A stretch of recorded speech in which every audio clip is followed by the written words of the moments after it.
নাগরিকত্ব প্রদানে কড়াকড়ি আরোপ করতে যাচ্ছে অস্ট্রেলিয়া। শর্ত কমপক্ষে 4 বছর দেশটিতে বসবাসের অভিজ্ঞতা থাকতে হবে অভিবাসন প্রার্থীদের। এছাড়া ইংরেজি ভাষায় দক্ষতার পাশাপাশি দেশটির মূল্যবোধের প্রতি থাকতে হবে শ্রদ্ধাবোধ। দেখাতে হবে চাকরি, শিক্ষা প্রতিষ্ঠান এবং কোনো সংস্থায় যুক্ত থাকার প্রমাণও। আকস্মিক এই সিদ্ধান্তে চরম অনিশ্চয়তায় পড়েছেন বাংলাদেশি প্রবাসীরা। 2006 সালে জন হাওয়ার্ড প্রশাসনের প্রবর্তিত নীতিমালা অনুসারেই এতদিন দেয়া হতো অস্ট্রেলিয়ার নাগরিকত্ব। টার্নবুল প্রশাসন তাতে সংস্কারের উদ্যোগ নিয়েছে। কি থাকছে সংশোধিত নীতিমালায়?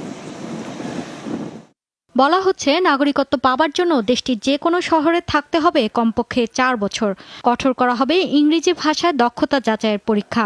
একই সাথে শিক্ষা প্রতিষ্ঠান, কর্মক্ষেত্র এবং স্থানীয় সংস্থার সাথে যুক্ত থাকার প্রমাণ দেখাতে হবে। অস্ট্রেলিয়ার মূল্যবোধের প্রতি থাকতে হবে সম্মানবোধ। কিন্তু অপরাধ, পারিবারিক সহিংসতা বা প্রতারণার সাথে যুক্তদের আবেদন খারিজ করবে সরকার। একজন ব্যক্তি 3 বার আবেদনের সুযোগ পাবেন। অস্ট্রেলিয়ার নাগরিকত্ব পাবার জন্য কিছু প্রমাণ দিতে হবে। এটা কেবল প্রশাসনিক নিয়মনীতির জন্য প্রযোজ্য নয়, বরং আমরা হৃদয় থেকেই সবাইকে অস্ট্রেলিয়ার নাগরিক হিসেবে গ্রহণ করতে চাই।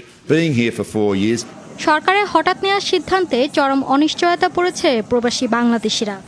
যেখানে পিআর হওয়ার পর 1 বছর হোল্ড করতে হতো, সেখানে টোটাল 4 বছর হোল্ড করতে হবে, যেটা অনেকের জন্যই, বেসিক্যালি আমাদের সবার জন্যই এটা অনেক লম্বা সময়। আমাকে পিআরের জন্য অপেক্ষা করতে হয়েছে প্রায় 3 বছর, আর এই মুহূর্তে যদি আবার সিটিজেনশিপের জন্য আলাদা করে আরও 4 বছর অপেক্ষা করতে হয়, সেটা হবে একটা বিগ ডিলে।